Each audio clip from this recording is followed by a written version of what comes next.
बिस्मिल्लाहिर्रहमानिर्रहीम। अस्सलाम वालेकुम। कैसे हैं आप सब? उम्मीद करती हूँ बिल्कुल ठीक होंगे। अल्लाह ताला ऐसे हंसता मुस्कुराता हुआ आबाद रखे और हम सबको अपने हिफ्ज़-ओ-अमान में रखे। आज आपके साथ विंटर स्पेशल एक रेसिपी शेयर करूँगी जो कि बहुत ही मज़ेदार बनती है और इसको बनाना बहुत ही आसान है। बग़ैर किसी झंझट के मिनटों में बनेगा ये मज़ेदार सा हलवा और बहुत ही टेस्टी बनेगा। इतना सॉफ्ट बनेगा कि हर कोई इसको ईज़िली आराम से एंजॉय कर पाएगा। मतलब बूढ़े लोग जो होते हैं जिनसे खाया नहीं जाता है तो वो लोग इस तरह के हलवे को बहुत ही शौक़ से एंजॉय कर सकते हैं। बग़ैर किसी तकलीफ़ के फुल टेस्ट इसका उठा सकते हैं। तो मेरे साथ जुड़े रहिएगा, वीडियो को एंड तक देखिएगा, लाइक शेयर सब्सक्राइब ज़रूर। तो यहाँ पर शुरू कर लेते हैं अपनी रेसिपी को। यहाँ मैंने एक पैन ले लिया है और इसको मैंने रख दिया है चूल्हे पर। फ्लेम को मैंने बिल्कुल मीडियम टू लो किया हुआ है। अब यहाँ पर मेरे पास सूजी है। सूजी मैंने इसको छान लिया था एक दफ़ा और ये है मेरे पास 1 पाव।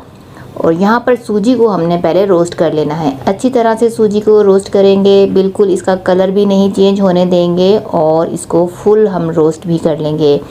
तो इसको किस तरीके से हम रोस्ट करेंगे कि इसका कलर भी चेंज ना हो और ये अच्छे से रोस्ट भी हो जाए और इसमें कच्चापन भी बिल्कुल ना हो। तो इसको हमने चलाते हुए रोस्ट करना है, मीडियम टू लो फ्लेम पर रोस्ट करना है और कंटिन्यूसली चलाते जाएंगे।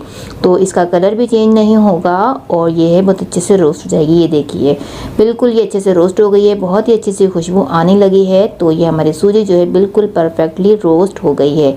अब हमने फ्लेम को ऑफ कर देना है और अपना दूसरा जो इसके अंदर इंग्रेडिएंट डालेंगे उसकी तरफ आ जाते हैं। तो ये सूजी जो हमारी अच्छे से रोस्ट हो गई है, इसको हमने फ्लेम ऑफ करने के बाद भी चला लेना है ताकि ये पहले से ना लगे, क्योंकि गर्म में कढ़ाई तो कलर दे सकती है। इसलिए हमने इसको 1 से 2 दफ़ा हमने इसको चला लेना है। इस तरीके से मैंने इसको चला लिया है। अब इसको हमने छोड़ देना है ऐसे ही फ्लेम को ऑफ करते हुए। अब यहाँ पर हम एक ब्लेंडर ले लेते हैं। ब्लेंडर में हम डाल देंगे यहाँ पर चीनी है। चीनी भी हमारे पास 1 पाव है। जितनी चीनी है उतनी ही हमें सूजी है, उतनी ही हमें चीनी लेनी है और उतना ही हमें यहाँ पर चाहिए घी। घी मैं यहाँ पर कर रही हूँ देसी घी यूज़ कर रही हूँ। अगर देसी घी का फ्लेवर पसंद नहीं है तो आप नॉर्मल घी भी यूज़ कर सकते हैं, क्योंकि विंटर स्पेशल बन रहा है ये, तो इसलिए मैंने यहाँ पर देसी घी यूज़ किया है। और उसके साथ मैंने डाल दिए यहाँ पर 4 अंडे डाले हैं। एक एक करके मैंने 4 अंडे इसमें ऐड कर दिए हैं और इलायची के बीज मैंने इसके अंदर डाल दिए हैं। आप इलायची का पाउडर भी डाल सकते हैं। अब इन सब को हमने ब्लेंड कर लेना है। ये सारी चीज़ें 4 चीज़ें इसके अंदर मैंने ऐड करी हैं और इसको हमने बिल्कुल स्मूदी सा ब्लेंड करना है। ये देखिए बिल्कुल स्मूदी सा ये ब्लेंड हो गया है। सारी चीज़ें अच्छे से इसमें मिक्स हो गई हैं। अब जो हमने सूजी के लिए फ्लेम को ऑफ़ किया था, अब उसकी फ्लेम को मैंने ऑन कर दिया है और सूजी को वापस से हमने थोड़ा सा गर्म कर लेना है। यहाँ पर ये देखिए हल्की हल्की सी इसके अंदर हीट हो रही है। तो अब इसके अंदर हम डाल देंगे जो हमने इसका अंडों का मिक्सर तैयार किया था, वो इसके अंदर ऐड कर देंगे। सारा ही इसके अंदर ऐड कर देना है। बस ये हलवे का हमें और कोई काम नहीं करना, बस अब इन दोनों चीज़ों को मिलाकर पका लेना है। और ये देखिए कितने मिनटों में बन जाएगा। सारी चीज़ें हमने एक ही साथ ब्लेंड कर दी और एक ही साथ इसको हमने डाल दी है और अब सिर्फ पकाने का काम है और इसको हमने पका लेना है। अच्छी तरह से पकाएंगे इसको, सूजी के साथ इसको मिक्स कर लेंगे और जब तक पकाएंगे इसको जब तक कि ये हलवा जो है हमारी कढ़ाई को ना छोड़ दे। इतना मतलब कि हमने इसको भुनाई करनी है। बस ये काम हमें करना है मीडियम टू लो फ्लेम पर। फ्लेम का ख़ास ख्याल यहाँ पे रखना है, क्योंकि फ्लेम अगर हमने तेज़ कर दी है तो हलवा जो है हमारा अच्छा सा नहीं बन पाएगा। जैसा हम चाह रहे हैं, जो टेस्ट हम लेना चाह रहे हैं वो नहीं बनेगा, वो कच्चा रह जाएगा और बिल्कुल भी उसका टेस्ट नहीं बनेगा फिर।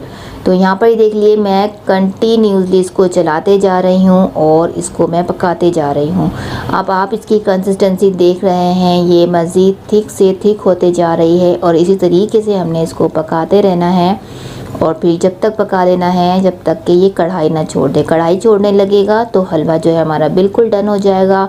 कढ़ाई छोड़ने लगेगा और जो है इसमें हमने घी डाला है वो इसका घी थोड़ा है हल्के हल्के से रिलीज़ होने लगेगा। तो मतलब कि हमारा हलवा जो है बहुत ही अच्छे से भुन चुका है। अब यहाँ पर देखिए इसकी कंसिस्टेंसी मज़ीद ठीक हो गई है। अब इसको मैंने मज़ीद 2 से 3 मिनट तक और पका लेना है। 2 से 3 मिनट के बाद ये बिल्कुल डन हो जाएगा। इसको पकाने में तकरीबन मुझे लगे हैं 15 मिनट। 15 मिनट के अंदर ये बहुत ही अच्छे से इसकी भुनाई हो जाएगी 15 मिनट इसलिए लगे हैं क्योंकि हमने काम किया है मीडियम टू लो फ्लेम पर। अगर आप फ्लेम हाई करके काम करेंगे तो हलवा तो आपका जल्दी से बन जाएगा लेकिन टेस्ट नहीं बनेगा। यहाँ आप देख सकते हैं घी जो है इसका रिलीज़ होने लगा है और हलवा जो है कढ़ाई छोड़ने लगा है, तो यहाँ पर ये डन हो गया है। अब यहाँ पर एक पैन को मैंने जो है ट्रे को ग्रीस कर दिया था। अब इस हलवे को हम इसके ऊपर फैला देंगे, इसको हमने जमा लेना है। अब इसको सारे में एक साथ लेवल दे देंगे, बहुत ही अच्छे तरीके से लेवल देंगे हम, ताकि जो सारी जो हमारी कतलियाँ बने वो एक सी बने।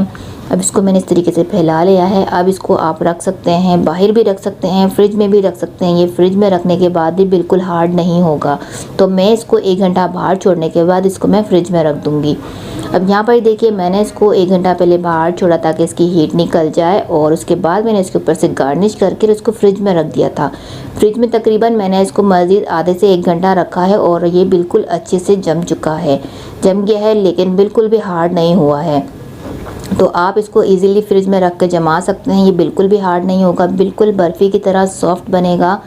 तो यहाँ पर मैंने इसकी कटिंग कर ली है। कटिंग आप अपने हिसाब से कर सकते हैं, किसी भी शेप में कर सकते हैं, आपकी चॉइस है। तो यहाँ पर मैंने इस तरीके से इसकी कटिंग कर ली है। अब मैं आपको इसके निकाल के दिखा देती हूँ कितने इजीली इसकी जो कतली निकल जाएंगी आराम से, और ये बिल्कुल भी हार्ड नहीं होगा। तो इस तरीके से सारी मैंने इसकी कतलियाँ निकाल देनी है। बिल्कुल हमारे पास ये सूजी की बर्फ़ी टाइप का हलवा जो है तैयार हो जाएगा और ये बहुत ही पसंद आएगा। तो सर्दियों में आप इस रेसिपी को ज़रूर बना के रखें घर में, बहुत ही शौक़ से एंजॉय करेंगे बच्चे बड़े बूढ़े सभी को ये बहुत पसंद होगा। और ये कि हमारी हेल्थ के लिए भी बहुत ज़्यादा ये फ़ायदेमंद होगा, क्योंकि इसमें काफ़ी सारी हेल्दी चीज़ें डाली गई हैं। सूजी है, इसमें असली घी डाला गया है, इसमें नट्स डाले गए हैं। तो आप इसको बना के रखिए। ये देखिए कितना अच्छा सा इसका टेक्सचर बना है, बिल्कुल बर्फ़ी की तरह। तो उम्मीद करती हूँ आपको ये रेसिपी अच्छी लगी होगी। तो लाइक शेयर सब्सक्राइब ज़रूर करते जाइएगा। तो अपना बहुत सारा ख्याल रखिएगा, मुझे अपनी दुआओं में याद रखा करें। मिलती हूँ नेक्स्ट वीडियो में। अल्लाह हाफ़िज़।